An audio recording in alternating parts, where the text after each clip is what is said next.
फिर उसके बाद लक्स म्यूज़िक अवार्ड 2012 में मुझे बेस्ट सिंगर का अवार्ड मिला। ओ कदिया मिल सांवल यार वे, हो कदिया मिल सांवल यार वे, मेरे लूलू चीख पुकार वे, मेरे लूलू चीख पुकार वे। तबीयत खराब हुई तो मेरी अम्मी, उनकी मौके पर ही डेथ हो गई।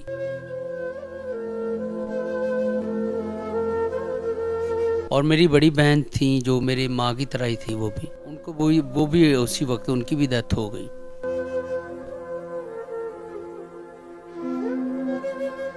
बाइक पर जाता हूँ, मोटरसाइकिल पर, और मेरे बड़े भाई मुझे लेकर जाते हैं डायलिसिस पर।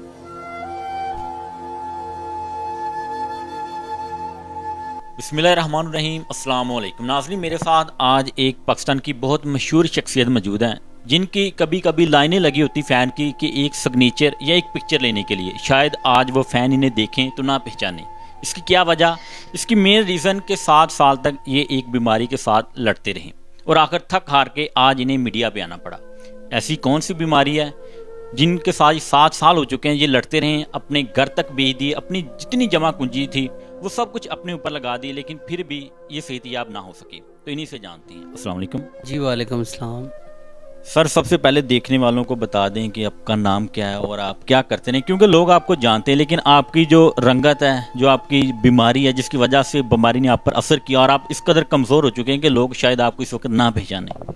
जी, मेरा नाम असद अब्बास है और मैं पाकिस्तानी आर्टिस्ट हूँ, पाकिस्तानी सिंगर हूँ, और माशाल्लाह से मैंने बहुत से अवार्ड्स जीते हैं। मैंने पाकिस्तान का नाम बहुत रोशन किया है पूरी दुनिया में माशाल्लाह से। अब मेरे म्यूज़िक को फॉलो किया जाता है, मेरे गाने सुने जाते हैं, मेरी एल्बम के गाने सुने जाते हैं, मेरे OST सुने जाते हैं। आपने एक पाकिस्तानी मशहूर ड्रामे के लिए एक सॉन्ग किया जो पूरी दुनिया में बहुत मकबूल हुआ, वो बता दें नाज़रीन। कदिया मिल सांवल यार वे, मैंने गाना गाया था। OST ड्रामा सीरियल था हमारा रक्से बिस्मिल, इसके लिए। और इसके पहले की मैं बस स्टोरी बताना चाहूँगा आपको कि पाकिस्तान में कंपटीशन हुआ था पाकिस्तान संगीत आइकॉन के नाम से, 2006 और 7 के मिड में हुआ था। उसका इनाम था 1 करोड़ रुपए का इनाम था और एक मर्सिडीज़ थी। वो मुकाबला मैंने विन किया। फिर उसके बाद लक्स म्यूज़िक अवार्ड 2012 में मुझे बेस्ट सिंगर का अवार्ड मिला। फिर मैंने कोक स्टूडियो किया, सीज़न 6 में मैंने सूफ़ी कलाम गाया। फिर उसके बाद हमारा MHB के नाम से एक बैंड रिलीज़ हुआ पूरी दुनिया में। उस बैंड में हमने एल्बम में एक गाना रिकॉर्ड किया था, बल्कि पूरी एल्बम रिकॉर्ड थी। कदिया मिल सांवल यार वे, उस बैंड में हमारा गाना था। ये गाना बहुत मशहूर हुआ मेरी आवाज़ में, लोगों ने बहुत पसंद किया, बहुत फॉलो किया। फिर उसके बाद मतलब वर्ल्ड टूर्स करते रहे, ज़िंदगी का मामला इसी तरीके से चलता गया।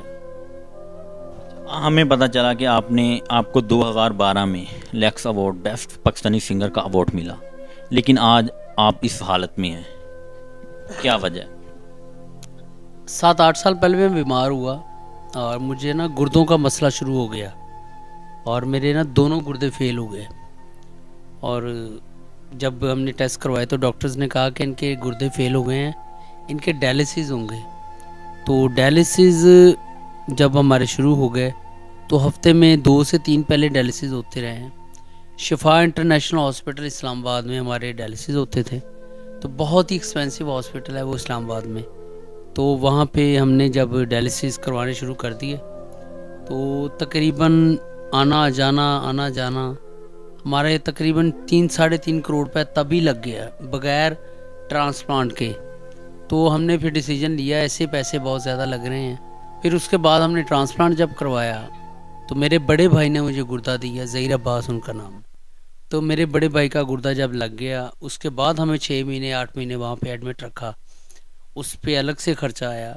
फिर उन्होंने जब हमें छुट्टी दी कि आप घर मूव कर सकते हैं, मैं जब घर पर आया तो उसके फ़ौरन बाद से मेरा वो भी गुर्दा ख़राब हो गया जो मेरा ट्रांसप्लांट किया हुआ गुर्दा था। तो तब से लेके 7-8 साल से लेके अब तक थी, गाड़ियाँ थी, घर थे, 2 घर लाहौर में थे, 2 फैसलाबाद में थे, 4-4 गाड़ियाँ थी, मर्सिडीज़ थी, टोयोटा थी, रिबॉन थी, और बैंक बैलेंस था, प्लॉट्स थे। तकरीबन 8 से 10 करोड़ रुपए लग गए हैं, जितना कुछ भी था हमारे पास अब भी लग रहे हैं, और अब मेरे पास कुछ भी नहीं रहा। तो आप देख भी सकते हैं मेरी हालत को। तो ये जो घर है, मैं फैसलाबाद के साथ एक गांव है सतियाना बंगला, ये हमारा आबाई घर है हमारे बुज़ुर्गों का। तो इसमें मैं मतलब बड़ी मुश्किल से ये जगह मिली मेरे घर पे, तो वरना मैं तो एक लाइफस्टाइल और था। तो यहाँ से डायलिसिस के लिए जाना फैसलाबाद में, और वहाँ से आना, हफ्ते में 4 बार तो जाना ही पड़ता है। तो अब वहाँ पे मेरे जो डायलिसिस खर्चा होता है तकरीबन 25-30 हज़ार तो हो जाता है डायलिसिस का। फिर इंजेक्शन्स जो लगते हैं अलग से, और तकरीबन तकरीबन महीने का मैं हिसाब लगा लूँ 13 से 14 डायलिसिस होते हैं। तो तकरीबन 12 से 13-14 लाख रुपए महीने का मुझे सिर्फ डायलिसिस के लिए चाहिए होता है। आपके पास बड़ी बड़ी गाड़ियाँ थी, लेकिन हम आप इस घर में दाखिल हुए हैं तो हमने कोई गाड़ी नहीं देखी, तो कैसे जाती हैं फैसलाबाद? मेरे पास अल्हम्दुलिल्लाह बहुत अल्लाह ने दिया था, छोटी उम्र में मेरी औकात से 1000 गुना ज़्यादा नवाजा था। तो और तब भी शुक्र अदा करता था, अब भी शुक्र है अल्हम्दुलिल्लाह। अब मैं फ़िलहाल बाइक पर जाता हूँ, मोटरसाइकिल पर, और मेरे बड़े भाई मुझे लेकर जाते हैं डायलिसिस पर। सुबह 6 बजे हम निकलते हैं यहाँ से फैसलाबाद के लिए, तकरीबन 2-2.5 घंटे का सफ़र करके फैसलाबाद सिटी में डायलिसिस करवा के फिर हम वापस आते हैं।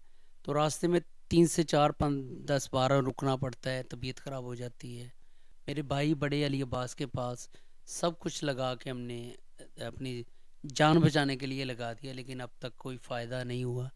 अभी भी मैं बेड पर हूँ, और अभी भी मैं अपना बीमारी के साथ लड़ रहा हूँ। इस बीमारी के चलते आपने अपना सब कुछ खो दिया, मसलन जो कमाया था, घर, दौलत, गाड़ी वगैरह, आपके भाई के जितनी होती है अमाउंट वगैरह वो कमाते हैं, वो भी आप पे लगती है। इसके अलावा आपने क्या क्या खोया इसमें? इसके अलावा देखें जी, सबसे पहले पैसा तो आने जाने वाली चीज़ है। इस बीमारी को जब ये शुरू हुई तो मेरी अम्मी ने बहुत दिल पे लिया। माँ बाप तो, जितने भी माँ बाप है, ज़ाहिर है वो अपनी औलाद से कितना प्यार करते हैं। तो मेरी अम्मी को जब पता चला पहले कि मैं बीमार हो गया, तो मेरी अम्मी दिल की मरीज़ हो गई। तो उसके बाद अब मैं जब रिकवरी करके वापस आया तो अम्मी को हौसला हो गया कि ठीक हो गया मेरा बेटा। लेकिन दोबारा से जब मेरी तबीयत ख़राब हुई तो मेरी अम्मी, उनकी मौके पर ही डेथ हो गई ये सुनकर। और मेरी बड़ी बहन थी जो मेरी माँ की तरह ही थी, वो भी, उनके साथ भी मेरी बहुत अटैचमेंट रही है ज़िंदगी में। उनको भी एक इतना सदमा लगा, कुछ ही अरसा ने गुजरा है, उनको वो भी उसी वक्त उनकी भी डेथ हो गई। और तब से लेके आज तक मतलब मैं तकलीफ़ में हूँ। फिर अल्लाह पाक ने मुझे बेटे 2 दिए, मेरी शादी हुई है। एक बेटा 3.5 साल का है, एक 2 साल का है। जो 2 साल का बेटा है उसका पैदाइशी अंदर के पेट का मसला है, उसकी 3 सर्जरियाँ होनी है पेट की। तो खैर मैं ये समझता हूँ कि हज़रत मौला अली अलैहिस्सलाम का फरमान है, वक्त से पहले और नसीब से ज़्यादा नहीं मिलता। तो मेरे नसीब में जो था वो मुझे मिल गया, और अब जो मेरे नसीब में है वो मुझे मिल रहा है। मैं तब भी शुक्र अदा करता था अल्लाह का, अल्हम्दुलिल्लाह, और अभी भी शुक्र अदा करता हूँ अल्हम्दुलिल्लाह। जब मैं बादशाह था, हीरो था, तब भी मैं सजदे में जाके अल्लाह का शुक्र अदा करता था। अब मैं फ़कीर हूँ, समझ लें, बीमार हूँ, फ़कीर हूँ, तब भी अब भी मैं शुक्र अदा करता हूँ सजदे में जाके अल्लाह का, कि अल्लाह तेरा लाख लाख शुक्र है, जिस हाल में भी मुझे तुमने रखा है, तुम्हारा करम है बस। अच्छा, आपने बहुत सारे बड़े बड़े नामों के साथ काम किया है, बहुत बड़े बड़े स्टार हैं। जब आप इस बीमारी में आए तो आपका सपोर्ट किन लोगों ने आपके साथ ताउन किया? सॉरी, मैं तकरीबन अल्हम्दुलिल्लाह बड़ा खुशकिस्मत हूँ कि बड़े बड़े सेलिब्रिटीज़ मेरे साथ काम करने के ख्वाहिशमंद होते थे उस वक्त में। और अब तक समझ लें कि बहुत ही ज़्यादा मुझे तकलीफ दे भी मंजर है, तो मेरा भी किसी ने भी कोई साथ नहीं दिया। और इमरान अशरफ भाई हैं हमारे एक्टर पाकिस्तान के, जो मेरे ड्रामा सीरियल हमारा जो हुआ था रक्से बिस्मिल, इसके जो हीरो हैं, इन्होंने मूसा मूसा का किरदार अदा किया। जी, इनकी मुझे फ़िलहाल सपोर्ट मिली है पाकिस्तान में। इन्होंने अपने मेरे बारे में कैंपेन चलाई, अब मेरा स्टेटस, मेरे बैंक अकाउंट की डिटेल्स, मेरी इन्फॉर्मेशन इन्होंने अपने इंस्टा पर दी, अपने मीडिया पे, सोशल मीडिया पर दी। इन्होंने कहा कि असद अब्बास को ज़रूरत है, इसका इलाज करवाया जाए। अच्छा, मैं एक पाकिस्तानी स्टार हैं, बहुत बड़े बड़े स्टार हैं, वो एनजीओ बनाई है आवाम की खिदमत के लिए, आपके कुलीग भी रह चुके हैं, मैं नाम नहीं लेना चाहता, सबको पता है, सियासतदान भी हैं, बहुत बड़ी एनजीओ है, बहुत बड़े पैमाने पर लोग उनकी मदद करते हैं कि ये आवाम की मदद के लिए उन्होंने एक एनजीओ बनाई है। कभी उन्होंने आपसे रब्ता नहीं किया? जी, मैं समझता हूँ शायद आप इब्रार उल हक भाई की बात कर रहे हैं। नहीं, अभी तक तो उन्होंने, हालांकि मुझे कितने अच्छे से वो जानते हैं, हमने इकट्ठे कोक स्टूडियो की रिकॉर्डिंग की थी। उन्होंने भी मेरे साथ अभी तक कोई रब्ता नहीं किया, कोई तावन नहीं किया। शायद वो बिज़ी होंगे। और मैं बताना चाहूँगा कि मेरे जब दोनों गुर्दे ख़राब हुए, उसके बाद दोबारा भाई वाला गुर्दा भी ख़राब हो गया। फिर मैंने पूरे पाकिस्तान में इलाज के लिए इन्फॉर्मेशन लेनी शुरू कर दी कि ऐसा कौन सा हॉस्पिटल है जो मेरा रीट्रांसप्लांट कर सकता है, चूँकि मैं अंदर से बहुत ज़्यादा डैमेज हो चुका हूँ। और ये मेरी आप बॉडी से अंदाज़ा भी लगा सकते हैं। तो इन्फॉर्मेशन मिली तो वो उन्होंने कहा कि पाकिस्तान में तो बहुत मुश्किल से ये इलाज होगा, आप आउट ऑफ कंट्री से ही सोचें, किसी भी और कंट्री से। तो मुख्तलिफ़ कंट्रियों में मैंने रब्ते करने शुरू कर दिए। फिर मेरा अमेरिका में रब्ता हुआ, अटलांटा जॉर्जिया सिटी है अमेरिका की, वहाँ पे इंफॉर्मेशन जब मिली तो उन्होंने मुझे $2 लाख पाकिस्तानी, तकरीबन 6-7 करोड़ के करीब ही बनता है। उन्होंने कहा $2 लाख आप दे के हमें जमा, आपको एडमिट करेंगे, उसके बाद कुछ कोई पता नहीं आपके ऊपर ज़्यादा लग जाए या कम लगे, तो ये आप करके आएँ हमारे पास, तो इंशाल्लाह हम आपका ट्रांसप्लांट कर सकते हैं। मेरे पास कोई डोनर भी नहीं है पाकिस्तान में, और फैंस मेरे डोनर हैं, मेरे जो मुझे डोनेट करना चाह रहे हैं फैंस, लेकिन पाकिस्तान में अलाउ भी नहीं है कि आप सगे बहन भाई, सगे रिश्तेदार के अलावा कोई और किडनी किसी की ले सकें। तो मैं सियासतदानों से भी अपील करूंगा, मेरा कोई किसी किस्म का मेरे बारे में सोचा जाए कि हर अच्छा, हवाले। सियासतदानों की आपने बात की, हमें बहुत सारे हमने देखा कि जो मियाँ साहब है, हमें हमारा किसी कोई पार्टी से ताल्लुक नहीं है, लेकिन बहुत सारे एक्टर हैं जो कहते हैं कि मियाँ साहब हमें मुश्किल वक्त में बहुत ज़्यादा सपोर्ट करते हैं। कभी आपने उनसे रब्ता करने की कोशिश की हो, या कभी उनके किसी बंदे ने आपसे रब्ता किया हो? मोहसिन नकवी साहब ने मुझसे रब्ता किया था, उन्होंने अपनी टीम को भेजा था मेरे पास कि हम असद अब्बास का इलाज करवाएंगे, आप हमारे पाकिस्तान का असासा हैं, मीडिया में सारा ये वायरल भी हैं वीडियोस, तो हम आपके हर लिहाज से आपको तावन करेंगे, आपको इंशाल्लाह हम आपको कुछ नहीं होने देंगे। तो उन्होंने भी उसके बाद मुझे कोई रिस्पांस नहीं दिया। मियाँ साहब का भी मैं कहूँगा, उनके भी ऑफिस से मुझे कॉल आई है, और बड़े बड़े उनके जो उनके असिस्टेंट्स हैं, मरियम औरंगज़ेब और मुख्तलिफ सबके मुझे असिस्टेंट्स की कॉल उनकी आई है। तो शायद उन्होंने मुझसे इन्फॉर्मेशन ले ली, उसके बाद मुझसे अभी तक किसी ने भी कोई रब्ता नहीं किया।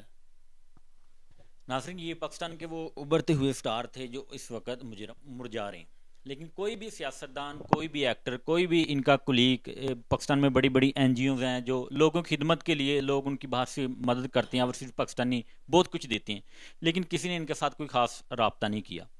अगर हम पाकिस्तान के ऐसी असासी हैं जो पाकिस्तान के स्टार हैं जिन्होंने पूरी दुनिया में पाकिस्तान का नाम रोशन किया, और आने वाले वक्तों में ये करेंगे भी, लेकिन अगर हम उनकी देखभाल नहीं करते, उनके साथ तामुन नहीं करते, उनका इलाज नहीं करवाते, तो जो पाकिस्तान का फ्यूचर है हमें डूबता हुआ नजर आएगा। बहुत सारे स्टार हैं जो कहते हैं कि मियाँ साहब हमारी बहुत ज़्यादा खिदमत करते हैं, मुश्किल मुश्किल वक्त आता है हमें कॉल करते हैं, तो ये पाकिस्तान का वो स्टार हैं जिन्होंने इंटरनेशनल सतह पर पाकिस्तान का नाम रोशन किया। तो अगर हमारी ये आवाज़ मियाँ साहब तक, या पाकिस्तान के दूसरे सियासतदान हैं जिनके बड़े बड़े हॉस्पिटल हैं, अगर वो इनका इलाज करवाना चाहें तो वो करवा सकते हैं। और ये भीख नहीं मांग रहे हैं, ये पाकिस्तान का असासा है, ये अगर अपने पाँव पे खड़े होते हैं तो शायद उससे ज़्यादा पाकिस्तान में कमा के ला सकते हैं, लेकिन इनको इस वक्त सिर्फ और सिर्फ मदद की ज़रूरत है ताकि इनका इलाज हो सके। तो जी बताएं आप। मैं अपने तमाम देखने सुनने वालों से अपील ही करूँगा कि मैं अपना बैंक अकाउंट डिटेल्स आपके साथ शेयर कर दूँगा, और जो कुछ भी हो सके मेरे बैंक अकाउंट में सीधे ट्रांसफ़र करें। मैं अपने फैंस देखने सुनने वालों से अपील करूँगा, क्योंकि अगर मेरा कोई और साथ नहीं दे पाएगा, गवर्नमेंट नहीं दे रही, या कोई और मीडिया के लोग, एक्टर व आर्टिस्ट वगैरह नहीं दे रहे हैं, तो कोई मसला नहीं है, लेकिन मेरे फैंस तो हैं दुनिया भर में, तो जो मुझे प्यार करते हैं वो मुझे डोनेट करें ज़्यादा से ज़्यादा, तो इंशाल्लाह हम अपना ट्रीटमेंट ज़रूर करवाएंगे। तो मैं अपने फैंस का फेवरेट सॉन्ग आपके साथ शेयर करना चाहूँगा जी जी करें। अपनी आवाज़ में, और जिसकी मुझे बहुत सी फरमाइशें सोशल मीडिया पे आती हैं। तो मैंने पहले भी किसी मुख्तलिफ इंटरव्यूज़ में ज़िक्र किया है कि मैं ये गाना जो मेरा है ना, ये मुख्तलिफ अंदाज में मैं परफॉर्म करता हूँ। वेरिएशंस मेरी अपनी और डिफरेंट डिफरेंट होती है। इन वेरिएशंस को पूरी दुनिया में फॉलो किया जाता है, तो मैं आपको सुनाना चाहूँगा।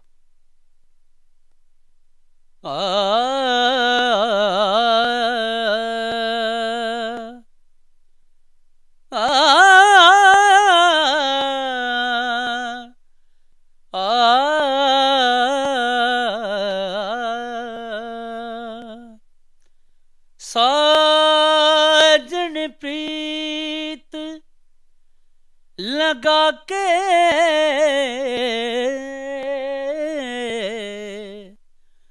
दूर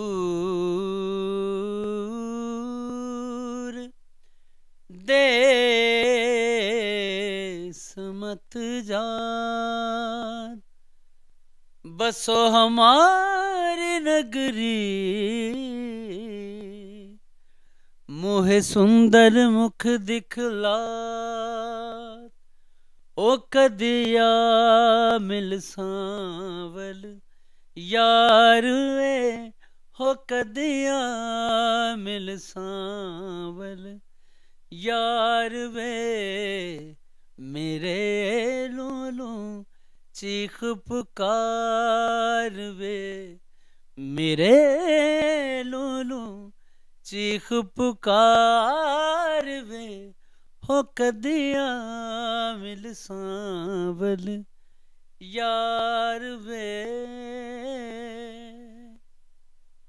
नाजरीन, आपने इनकी आवाज़ सुनी। 7 साल हो चुके हैं बीमारी के साथ ये लड़ रही हैं, लेकिन आज भी बिल्कुल सुर इनके वही हैं। और इन्होंने एक बहुत ही खूबसूरत बात की कि मेरे फ़ैन आज भी मेरे साथ खड़े हैं। अगर पाकिस्तानी हुक्मरान इनका सहारा नहीं बनते तो बहुत सारे ओवरसीज़ पाकिस्तानी हैं जो हमारे चैनल के ज़रिए डिज़र्विंग इशू पे हम वीडियोस बनाते रहते हैं, फैमिलियों की मदद करते हैं। और बहुत सारे लोग ये भी एतराज़ करते हैं कि आप सही हकदार को सामने लाएं। ये फैमिली होती हैं, फेक होती हैं, कुछ होती हैं, बहुत सारे ड्रामे होते हैं, हमारे साथ लोगों की बातें होती रहती हैं, लेकिन ये आपके सामने हकीकत मौजूद है। पाकिस्तान में, पाकिस्तान क्या पूरी दुनिया में इन्होंने अपना नाम कमाया, लेकिन आज ये आपके सामने कतरे कतरे से दरिया बनता है। अगर आप इनकी मदद करते हैं, आप इनकी मदद करेंगे ताकि ये पूरी दुनिया में पाकिस्तान का फिर से नाम रोशन कर सके, अपनी ज़िंदगी में वापस आ सके, अपने पाँव पे खड़े होकर अपने जो इनके फ़ैन हैं इनको दोबारा से अपनी आवाज़ सुना सकें। और मैं रिक्वेस्ट करूंगा आपके चैनल के थ्रू, अगर पॉसिबल हो तो मेरी बैंक डिटेल्स अपने चैनल पे आप शेयर कर दीजिएगा और मेरा कॉन्टैक्ट नंबर, ताकि लोगों को आइडिया हो जाए कि ये मेरा रियल अकाउंट है, मेरे नाम का ही है। HBL में मेरा अकाउंट है, असद अब्बास के नाम से इसका टाइटल आएगा। और बस ये रिक्वेस्ट है कि जितना हो सके ज़्यादा से ज़्यादा मुझे सपोर्ट की जाए, क्योंकि मुझे अंदाज़ा है और मुझे पता है कि मेरी रोज़ाना कैसी हालत होती है, ये आप देख सकते हैं। तो अब हफ्ते में मेरे 4 से 5 तकरीबन डायलिसिस हो जाते हैं। इधर क्या होता है? ये यहाँ पे एक सुई लगाते हैं डायलिसिस के लिए, कि यहाँ पे लगाते हैं, इतनी इतनी मोटी सुइयाँ होती हैं।